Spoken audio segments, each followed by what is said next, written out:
లూకా సువార్త 24వ అధ్యాయం 45వ వచనం. అప్పుడు వారు లేఖనములు గ్రహించున్నట్లుగా ఆయన వారి మనస్సును తెరచెను. దయచేసి గమనించాలి. నీ మనస్సులో దేవునికి చోటిస్తే దేవుడు ఏం చేస్తాడో తెలుసా? ఆ మనస్సును తెరుస్తాడు. ఎందుకు తెరుస్తాడో తెలుసా?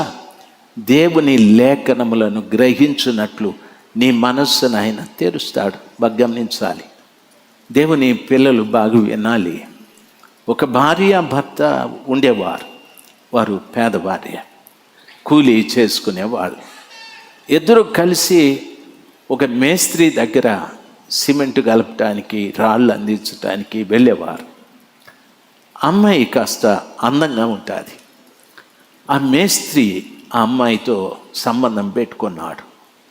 భర్త అన్నాడు, వాడితో ఏమో అంత మాట్లాడేది నువ్వు, వానితో మాట్లాడొద్దు అంటే కొద్ది రోజులు ఈమె భయపడింది. ఆమె అట్లే మాట్లాడితే వీడు కొట్టినాడు. కొడితే ఆమెకుండే భయం పోయింది. ఆమె ఒక రోజు అనింది, మాట్లాడేదే ఏం చేసుకుంటావు చేసుకోపోనా. ఏం చేసుకుంటాడు? పనికి రావద్దని ఆపేసినాడు. పనికి రావద్దని ఆపేస్తే ఆమె మాత్రం ఆమె తప్పుడు బుద్ధి మానుకోలేదు. ఆమె అట్లే చేస్తూ ఉంది. వాడు చెప్పాడు, కొట్టాడు, తిట్టాడు, ఏమేమో చేశాడు. అయితే మానలేదు ఆమె. ఏం జరిగిందో తెలుసా? వాని మనసులో ఒక ఆలోచన వచ్చేది, ఇదే భూమి మీద లేకపోతే ఈ గొడవే నాకు లేదు కదా అని. ఒక్కరోజు వాడు వాని స్నేహితుడు తాగి ఆమెను చంపేశారు. చంపేసి వాళ్ళ ఇంట్లోనే పెద్ద గొయ్యి తవ్వి ఆమెను అందులో పాతి పెట్టేసి పూజ చేశారు. చాలా రోజులు ఆమె జాడ తెలియలేదు. ఆమె అత్తింటి వారు వచ్చి, ఏమరా మా కుమార్తె ఎక్కడ అంటే, ఏమో వాడితో సంబంధం పెట్టుకునింది, వెళ్ళిపోయిందేమో చూడండి, అది ఇటువంటిది అటువంటిది అని ఎన్నో చెప్పుకుంటూ వచ్చినాడు. ఒక్కరోజు వీడు తాగిన మైకంలో ఏం చేసినాడంటే, వీడు మాట్లాడుతూ ఉంటే వీడే చెప్పేసినాడు, నా పిల్లల్ని నేనే చంపేసినానని చెప్పి చంపేసినానని. ఇది పోలీసు వాళ్ళ దాకా వెళ్ళేది. పోలీసు వాళ్ళు 4 తన్నితే ఇంట్లో ఉన్న శవాన్ని బయటికి తీయాల్సి వచ్చింది. మన మనస్సులో దేవునికి చోటు ఇవ్వకపోతే ఎన్నో పనికిరాని ఆలోచనల మనసులోకి వస్తూ ఉంటాయి. దేవునికి మన మనసులో చోటిస్తే బైబిల్ సెలవిస్తుంది. ఆ వాక్యాన్ని చూడు నాయన. లూకా సువార్త 24:45. వారి మనస్సు లేఖనములను గ్రహించున్నట్లు ఆయన వారి మనస్సును తెరచి, ఆయన హృదయాన్ని శుభ్రం చేసేవాడు, మనస్సును తెరిచేవాడు. ఎందుకు ఆయన మనస్సు తెరుస్తాడంటే లేఖనాల్ని నీవు గ్రహించటానికి. హల్లెలూయా. లేఖనాల్ని నువ్వు గ్రహించటానికి. ఎన్నో పర్యాలు నువ్వు అంటావు, నేను బైబిల్ చదువుతున్నాను, నాకేం అర్థం కాలేదని. అర్థం కాదు. ఎందుకంటే నీ మనస్సును దేవుడు స్థిరపరచలేదు, నీ మనస్సును దేవుడు నూతనపరచలేదు, నీ హృదయాన్ని దేవుడు నూతనపరచలేదు. నీ మనస్సులో దేవునికి చోటు ఇవ్వలేదు. దేవునికి నీ మనసులో చోటిస్తే ఆ కృపగల దేవుడు లేఖనాల్ని గ్రహించున్నట్లు నీ మనసును తెరుస్తాడు ఆయన. దయచేసి గమనించాల్సింది, దైవ సేవకుడు మాట్లాడే ప్రతి మాట గ్రహిస్తూ ఉంటావు. గ్రహిస్తే ఏమవుతావో తెలుసా? ఏ వాక్యమును నువ్వు గ్రహిస్తావో ఆ వాక్య ప్రకారంగా నువ్వు మారుతూ ఉంటావు. ఏ వాక్యాన్ని నువ్వు గ్రహిస్తావో ఆ వాక్యములో ఉన్న శక్తి నీ లోపలికి వస్తూ ఉంటుంది. అవునా అంటే అవును. మీరు ఎండను బడి వస్తారు, ఇంట్లో మీ భార్య గారు అంటారు, ఏమైనా నీళ్ళు ఇవ్వు అని అడుగుతాడు.